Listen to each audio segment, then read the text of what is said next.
देवेंद्र फडणवीस हे इतके धूर्त राजकारणी आहेत हे आता मला वाटतं तुमच्या देखील लक्षात आलंय.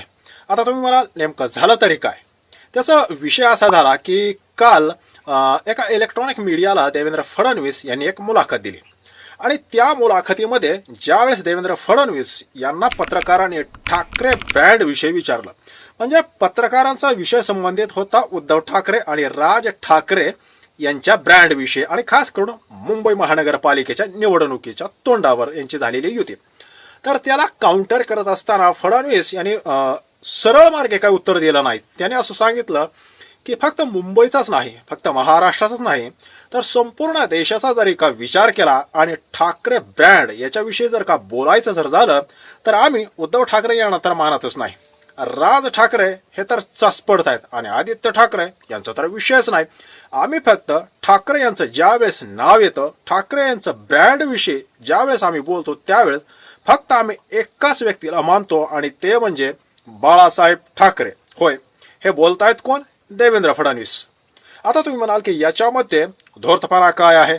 आज सगळेच जण असे मानतात ना की ठाकरे ब्रँड म्हणजे फक्त बाळासाहेब ठाकरे. हो, याच्यामध्ये धूर्तपणा आहे. याचं कारण मुंबई महानगरपालिकेची निवडणूक कुठल्याही क्षणी जाहीर होऊ शकते आणि अशातच देवेंद्र फडणवीस यांनी ठाकरे ब्रँडचा मुद्दा हळूच असा उकरून काढलाय.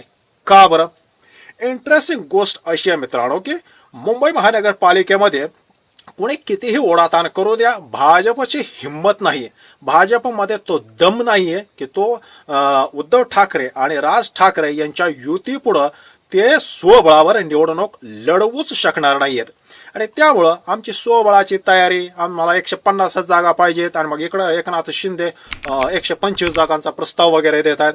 म्हणजे एकनाथ शिंदे यांच्याकडे गमावण्यासारखं नाही, काहीच नाही. याचं कारण की एकनाथ शिंदे यांना पूर्ण कल्पना आहे काहीही झालं तरी मुंबईमध्ये सत्ता येणं कठीण आहे, मात्र जर का घोळ घालून म्हणजे जसं लोकसभेमध्ये एक खासदाराला 40 मतांना वगैरे निवडून आणलं किंवा विधानसभेमध्ये हेराफेरी करून, ते तुम्हालाही माहिती आहे, जर काय झालं तरी भारतीय जनता पक्ष मुंबई महानगरपालिकेवर आपला महापौर बसवू देणार नाही. म्हणजे ही गोष्ट एकनाथ शिंदे यांना पक्की ठाऊक आहे. त्यामुळे त्यांना माहिती आहे कितीही पळालं तरी मुंबईचा महापौर भारतीय जनता पक्ष जर का सत्ता आली तर, जी का शक्य वाटत नाहीये, ते आपल्याला मेळ लागू देणार नाहीत. हे एकनाथ शिंदे यांना ठाऊक आहे आणि भारतीय जनता पक्षाला सुद्धा माहिती आहे की मुंबई जर जिंकायची असेल आणि खास करून ठाकरे यांना मुंबईत हरवणं हे तितकंसं सोपं नाही. तुम्ही म्हणाल की देवेंद्र फडणवीस असल्यावर काहीही शक्य होऊ शकतं, पण तसं नाही. का?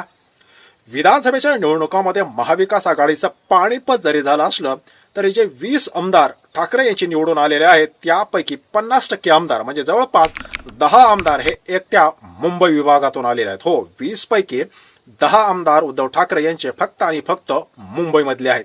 यावरून एक गोष्ट स्पष्ट होते की बाकीच्या महाराष्ट्रामध्ये उलटफेर जरी झाला असला तरी उद्धव ठाकरे यांना मुंबईमध्ये त्यांच्या पक्षांना मानणारा प्रचंड असा वर्ग आहे आणि त्यात आता उद्धव ठाकरे यांना राज ठाकरे यांची साथ मिळणार आहे. अशात आता देवेंद्र फडणवीस यांना पूर्ण कल्पना आहे की मुंबईमध्ये जायचं जर का झालं तर फक्त आणि फक्त भैयांच्या जीवावर, गुजराती, मारवाडी आणि जैन या समुदायांच्या जीवावर, म्हणजे हा जो समुदाय आहे तो बहुसंख्य रूपाने भारतीय जनता पक्षाचा मुख्य असा मतदार मानला जातो आणि उद्धव ठाकरे आणि राज ठाकरे यांचा एक प्रकारे मराठी माणूस ज्याला आपण म्हणू शकतो तो त्यांचा बेस वोटर आहे. त्यामुळं देवेंद्र फडणवीस यांना चांगली कल्पना आहे. तुम्ही बघा, त्यांचे जे मुंबई अध्यक्ष वगैरे आहेत, साटम वगैरे, त्यांना सुद्धा म्हणजे मराठी विषयक थोडीशी सॉफ्ट भूमिका त्यांनी आत्ता घेतली, मात्र त्यांचे मनसुबे वेगळे आहेत. देवेंद्र फडणवीस यांना कल्पना आहे की मुंबई जिंकायची असेल तर बाळासाहेब ठाकरे यांचं नाव आपल्याला घ्यावं लागेल. मात्र एक तुम्ही चित्र वगैरे पाहिलं असेल, बोर्ड वगैरे पाहिले असतील, भाजपचं सोडून द्या, एकनाथ शिंदे यांचे देखील जे बॅनर लागलेले असतात त्या बॅनरवर बाळासाहेबांचा फोटो अगदी एवढासा असतो आणि नरेंद्र मोदी, अमित शाह आणि देवेंद्र फडणवीस यांचे जे काय फोटो असतात त्यावर ते भले मोठे असतात आणि मग बाळासाहेबांचा फोटो कुठेतरी एक छोटासा असतो. मात्र फडणवीस यांना पूर्ण कल्पना आहे की मुंबईमध्ये जर आपल्याला सत्ता मिळवायची असेल तर खास करून मराठी मत आपल्याकडे खेचायचे असतील तर बाळासाहेब ठाकरे हे नाव किमान निवडणुकीपुरतं तरी जपावं लागेल, बोलावं लागेल.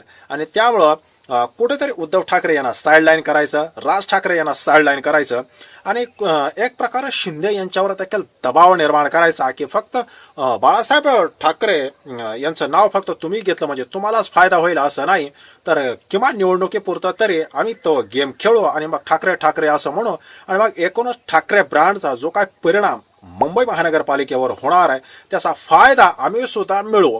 ही सगळी स्ट्रॅटर्जी त्या पाठीमाग आहे आणि त्यामुळे कुठेतरी ठाकरे यांचं नाव घेतलं तर उद्धव ठाकरे आणि राज ठाकरे यांना मराठी मतदार हे मतं देणार नाहीत, आपल्याला त्याचा फायदा होईल.